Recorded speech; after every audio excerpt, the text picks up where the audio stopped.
जय छठी मैया दर्शकों, आप सभी का हमारे YouTube चैनल आरसी की आराधना में स्वागत है। हिंदू धर्म में कई पर्व और त्योहार आते हैं, लेकिन सबसे कठिन व्रत छठ महापर्व का व्रत ही माना जाता है। इसमें व्रती कड़े नियमों का पालन करते हुए पूरे 36 घंटे तक निर्जला उपवास रखती हैं। कार्तिक माह के शुक्ल पक्ष की षष्ठी तिथि को छठ का पहला अर्घ दिया जाता है। सूर्य उपासना का यह अनुपम लोक पर्व पूरे उत्तर भारत सहित देश के कई हिस्सों में धूमधाम से मनाया जाता है। इसे पूरी तरह से शारीरिक और मानसिक शुद्धता के साथ मनाया जाता है। यह व्रत काफ़ी कठिन होता है, इसलिए बेहद संयम से रहना पड़ता है। आखिर छठ व्रत को इतना कठिन क्यों माना जाता है, आइए जान लेते हैं। साथ ही साथ हम यह भी जानेंगे कि इस व्रत के नियम कौन कौन से हैं, व्रती को इस व्रत में कौन कौन से नियमों का पालन करना चाहिए। यूँ तो यह व्रत जिनके घरों में शुरू से चलते आ रहे हैं उन्हें इस व्रत के संपूर्ण नियमों का ज्ञान होगा, लेकिन हमारे कुछ ऐसे दर्शक भी हैं जिन्होंने यह व्रत पहली बार शुरू किया है या शुरू करने का सोच रहे हैं और उन्हें इस व्रत का संपूर्ण नियम नहीं पता है। तो यह वीडियो आपके लिए बहुत ही लाभकारी होने वाला है। इस वीडियो में आपको पता चलेगा कि छठ पर्व में क्या क्या करना चाहिए, किन किन नियमों का व्रती को पालन करना चाहिए। इस व्रत में 4 दिनों तक व्रत की शुरुआत कैसे की जाती है, नहाय खाए का प्रारंभ कैसे होता है, नहाय खाए में क्या करना चाहिए व्रती को, साथ ही साथ खरने के दिन क्या करना चाहिए व्रती को, सांझ के अर्घ और सुबह के अर्घ में क्या करना चाहिए, इस व्रत में क्या मिष्ठान बनाना चाहिए और किन सामानों की आवश्यकता इस पर्व में पड़ती है, उनकी संपूर्ण सूची आपको इस वीडियो में बताई जाएगी। इस वीडियो में हम आपको नहाय खाए से लेकर पारण तक के संपूर्ण नियमों को बताएंगे। यह व्रत कैसे स्टार्ट किया जाता है, इस व्रत में किन किन चीज़ों की आवश्यकता पड़ती है, इस व्रत में कौन कौन से सामान जो हमें मार्केट से खरीद के लाना पड़ता है और कौन कौन से सामान ऐसे हैं जिन्हें हमें घर में ही तैयार करना पड़ता है। इन सारी चीज़ों की जानकारी आज के इस वीडियो में हम आपको देंगे। साथ ही साथ आज की वीडियो में हम आपको यह भी बताएंगे कि व्रती को व्रत के दौरान कौन कौन से नियमों के पालन करने चाहिए, क्या क्या सावधानियां बरतनी चाहिए, क्योंकि यह छठ पर्व बहुत ही संयम के साथ रखे जाने वाला पर्व है। इस व्रत में व्रती महिलाओं को मानसिक तौर पर और शारीरिक तौर पर बहुत ही संयमित होकर व्रत को रखना चाहिए। आइए जान लेते हैं छठ महापर्व के नियमों को। छठ महापर्व 4 दिनों तक चलने वाला पर्व है। पहले दिन की शुरुआत नहाय खाए से होती है। इस दिन व्रती को स्नान करना चाहिए। सर्वप्रथम स्नान अगर वह किसी जलाशय में जाकर करे तो बहुत ही उत्तम माना जाता है, लेकिन आजकल के इस जीवनचर्या में जलाशय में जाकर स्नान करना पॉसिबल नहीं हो पाता है। इसीलिए आप चिंता ना करें, आप अपने घर के नहाने के पानी में ही गंगा जल डालकर वहाँ स्नान कर लें। स्नान के पश्चात घर के मंदिर में जाएं और वहाँ दीपक जलाकर व्रत का संकल्प लें, सूर्य देव को अर्घ दें। इसके पश्चात आज के दिन व्रती महिलाएं गेहूं धोती हैं, उस गेहूं को सुखाती हैं। उसके पश्चात उसी गेहूं से दूसरे दिन पूजा के लिए ठेकुआ और खरना की पूजा के लिए रोटियां बनाई जाती हैं। और व्रती महिलाएं इस दिन यह खास बात का ध्यान रखें कि जब भी वह गेहूं सुखाए तो उस गेहूं को कोई भी पक्षी जूठा ना करे। इस व्रत में यह एक नियम बहुत ही सावधानी के साथ करनी चाहिए, क्योंकि अगर पक्षी गेहूं को छू ले तो उसे जूठा माना जाता है। इसलिए अधिकतर लोग गेहूं धोते हैं तो वह वहाँ पे बैठकर उसका सूखने का इंतज़ार करते हैं। पहले ऐसा किया करते थे, परंतु आज के बिजी जीवन में यह पॉसिबल नहीं है।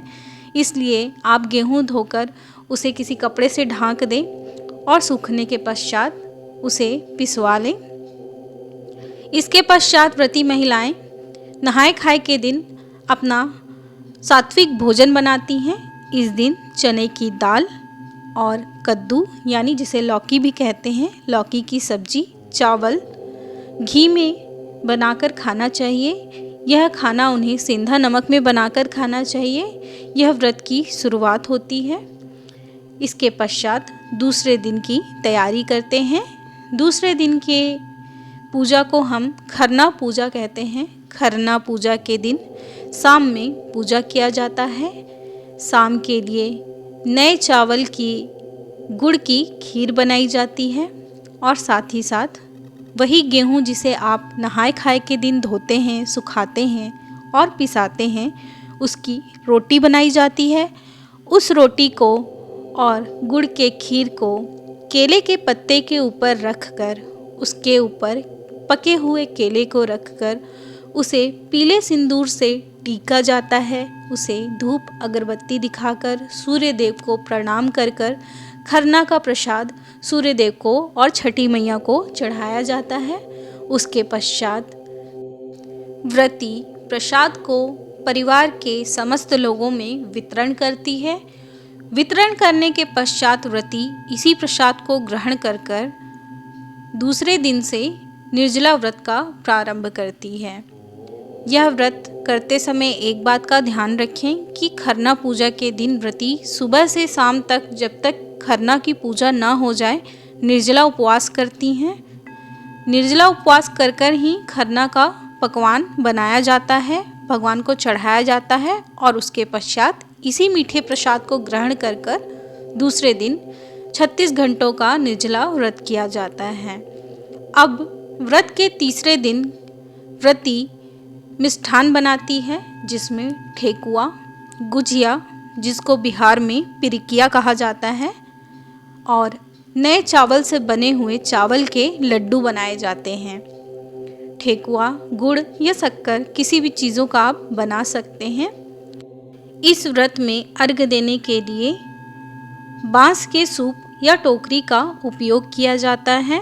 अर्घ के सारे फलों को या मिठाइयों को इन्हीं सूपों और टोकरियों में भरकर सूर्य देव को अर्घ दिया जाता है। आप चाहें तो पीतल के सूप और टोकरी का भी इस्तेमाल कर सकते हैं। अब बारी आती है इन टोकरी और सूपों को सजाने की। इस टोकरी में और सूप में जितने भी मौसमी फल आते हैं, आप सभी फलों को रख दें। साबुत नारियल खड़ा, जो जिसकी परत ऊपर से हरी होती है, वो नारियल आप कम से कम 2 टोकरी या सूप में रख दें। उसके पश्चात फूला हुआ चावल, जिसे भीगा अक्षत भी कहते हैं, उसे सभी टोकरी पे छींट दें। पीले सिंदूर से सभी फल और मिठाइयों को टीक दें। उसके पश्चात इसे किसी कपड़े में बांधकर पुरुष अपने सर पर रखकर घाट पर ले जाते हैं और जो व्रती महिलाएं होती हैं वह इसे हाथ में रखकर जल में खड़े होकर सूर्य देव को अर्घ देती हैं। अब जान लेते हैं कि इस व्रत में व्रती के लिए क्या नियम होते हैं। तो इस व्रत में व्रती को साफ कपड़े या नए कपड़े पहनकर ही अर्घ देना चाहिए। व्रती को नहाय खाए के दिन ही अपनी चूड़ी बदल लेनी चाहिए, क्योंकि चूड़ी में ही सबसे ज़्यादा छूत माना जाता है। क्योंकि व्रती नहाय खाए वाले दिन से ही लहसुन प्याज का परित्याग करती है, इसलिए उसे नहाय खाए के दिन स्वच्छ कपड़े पहनकर नई चूड़ी धारण करनी चाहिए और पूजा में नई चूड़ी का ही इस्तेमाल करना चाहिए। संध्या अर्घ के समय जब व्रती घाट पे जाने की तैयारी करती है तो उसे कोशिश करना चाहिए कि वह पूरा 16 श्रृंगार कर कर ही घाट पे जाए सूर्य देव को अर्घ देने के लिए। इससे व्रती को सौभाग्य की प्राप्ति होती है, साथ ही साथ उनकी संतान का भविष्य और उनका स्वास्थ्य भी अच्छा रहता है। इसलिए व्रती घाट पर जाने के पूर्व अपना पाँव आलता से रंगे, संभव हो सके तो हाथों में मेहंदी भी ज़रूर लगाएं। पूरा 16 श्रृंगार करें, नई साड़ी धारण करें। कोशिश करें कि व्रती महिलाएं नई साड़ी खरीद कर ही उसे अर्घ देते समय पहने और खरना की पूजा में भी नई साड़ी का ही इस्तेमाल करें। अर्घ देते समय व्रती महिलाओं को चूड़ी भी नई पहननी चाहिए। यहाँ तक कि आपको संपूर्ण वस्त्र ही नए पहनने चाहिए। पेटीकोट, साड़ी, चूड़ी सब नई यूज़ करनी चाहिए आपको। पहने हुए कपड़े और चूड़ी यूज़ ना करें। उसके पश्चात बारी आती है अर्घ कैसे दें, पूजा कैसे करें, संध्या पूजा। तो जब आप घाट पे जाते हैं तो सबसे पहले वहाँ पे कलश स्थापित करें। साथ में लाई गई सभी टोकनियों को घाट पर रखें।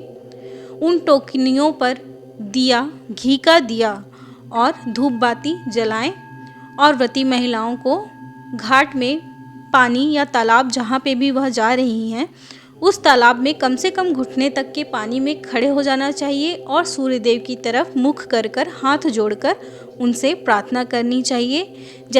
जैसे आपको लगे कि सूर्य देव अब अस्त होने वाले हैं, उस समय आप लाए हुए प्रसादों को व्रती के हाथ में दें। व्रती सूर्य देव को इन प्रसादों को अर्घ देते हुए उनसे प्रार्थना करेगी। साथ ही साथ एक व्यक्ति पीतल के लोटे में दूध और जल भरकर उस सूपे और टोकनी पर गिराता जाए। याद रखें, इस व्रत में सबसे ज़्यादा इम्पॉर्टेंट गन्ने का होता है।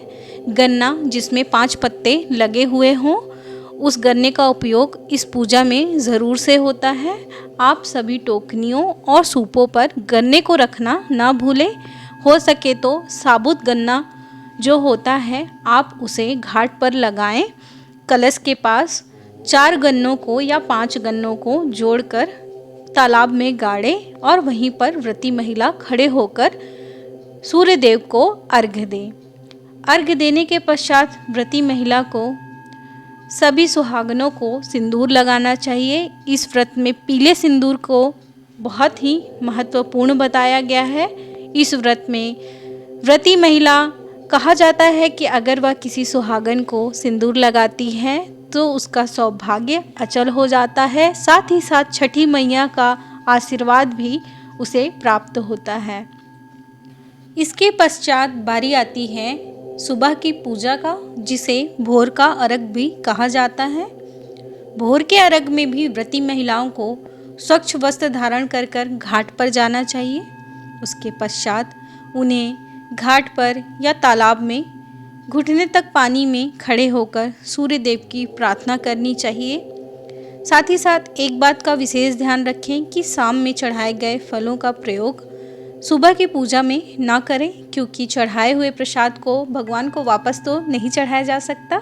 इसीलिए आप सूपे से सारा प्रसाद निकाल दें और नया प्रसाद उन सूपों और टोकनियों में डाल दें। उसके पश्चात उन्हें घाट पर ले जाकर सूर्य देव को भोर का अर्घ दें। भोर का अर्घ देने के पश्चात यह व्रत पूर्ण माना जाता है। अर्घ देने के पश्चात आप जो भी व्रती हैं वह प्रसाद का वितरण परिवार के समस्त लोगों में करें। साथ ही साथ आए हुए आसपास के लोगों को करें। सभी सुहागनों को पीला सिंदूर लगाएं। इसके पश्चात आपका व्रत पूर्ण हो जाता है। अब आप घर जाने के बाद व्रत का पारण कर सकती हैं। इसके साथ ही आइए हम यह भी जान लेते हैं कि इस व्रत में कौन कौन सी सामग्री और पूजन सामग्री लगती है। उन सभी चीज़ों का लिस्ट आपको हम बताते चल रहे हैं। आप चाहें तो उन चीज़ों को आप नोट कर लें, जिन चीज़ों को आपको मार्केट से खरीद कर लानी पड़ेगी। पूजा में इन चीज़ों का इस्तेमाल बहुत ही ज़रूरी होता है। आइए जान लेते हैं वह कौन कौन सी चीज़ें हैं। छठ पूजा में सबसे पहले गन्ना बहुत ही महत्वपूर्ण माना जाता है।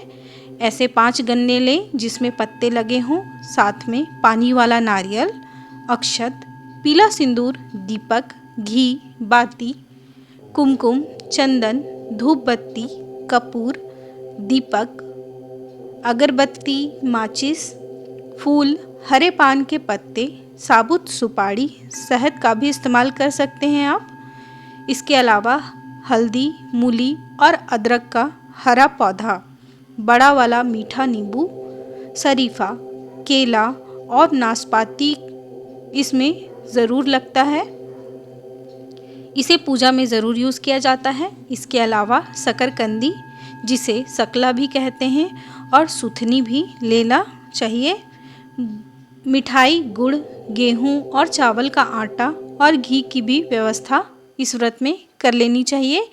घी, आटा, गुड़ यह सब खरना के दिन इस्तेमाल में आती है और ठेकुआ बनने में भी इस्तेमाल में आती है। साथ ही साथ मैदा भी ले लें। मैदा गुजिया, जिसे पिरिकिया भी कहते हैं, वह बनाने में इस्तेमाल में आती है। आइए जान लेते हैं खरना की पूजा के दिन आपको किन किन चीज़ों की आवश्यकता होगी। आइए जान लेते हैं। खरना की पूजा के लिए सर्वप्रथम आपको एक लोटे की आवश्यकता होगी। लोटे में जल भर लें, उसके ऊपर आम के पल्लू को रख लें, जिसे आम की टेनी भी कहते हैं। आम की टेनी में कम से कम 5 या 7 पत्ते होना ज़रूर चाहिए। आम के पत्ते में पीले सिंदूर से टीका लगा दें। कलश की स्थापना कर लें। अब केले के पत्ते के ऊपर बने हुए प्रसाद का भोग सूर्य देव और छठी मैया को लगाएं। उन्हें घी का दीपक जलाएं, धूप दिखाएं और उनसे प्रार्थना कर कर भोग ग्रहण करने का आग्रह करें। इसके पश्चात आपकी खरना पूजा संपूर्ण होती है। खरना पूजा में ज़्यादा चीज़ों की आवश्यकता नहीं होती है। इन्हीं सारी चीज़ों की आवश्यकता आपको पड़ेंगी। आप इन सारी चीज़ों की लिस्ट को नोट कर लीजिए। जिन लोगों के घरों में पीढ़ियों से छठ महापर्व किया जाता आ रहा है, उन्हें इस व्रत के संपूर्ण नियमों का ज्ञान ज़रूर होगा। हमारा यह वीडियो बनाने का आशय सिर्फ इतना ही है कि हम उन लोगों तक इस व्रत के संपूर्ण नियमों को पहुंचा सकें जो यह व्रत करना चाहते हैं और जिनको इस व्रत के नियमों का पता नहीं है, वह जानना चाहते हैं कि यह व्रत कैसे किया जाता है और इस व्रत के क्या क्या नियम होते हैं। उम्मीद है हमारा यह वीडियो उन लोगों को पसंद आएगा। अगर आप लोगों को हमारा ये वीडियो अच्छा लगा हो तो हमारे वीडियो को लाइक करना बिल्कुल ना भूलें। हमारे वीडियो से रिलेटेड कोई भी जानकारी अगर आपको चाहिए तो आप हमारे कमेंट बॉक्स में लिख सकते हैं। हम आपके प्रत्येक प्रश्न का उत्तर अपने कमेंट बॉक्स में ज़रूर देंगे। अगर आपको कोई भी जानकारी इस वीडियो से रिलेटेड चाहिए तो आप हमारे कमेंट बॉक्स में ज़रूर लिखें। साथ ही साथ हमारे वीडियो को लाइक कर दें और कमेंट बॉक्स में छठी मैया की जय लिखना बिल्कुल ना भूलें। आरसी की आराधना छठी मैया से यह प्रार्थना करता है कि आप सभी श्रोतागणों की छठी मैया सभी मनोकामनाओं को पूर्ण करें। हमारे चैनल को सब्सक्राइब कर दीजिएगा ताकि आपको पूजा व्रत त्यौहार से रिलेटेड और ऐसे नए नए वीडियोस और जानकारियाँ मिलती रहें। धन्यवाद।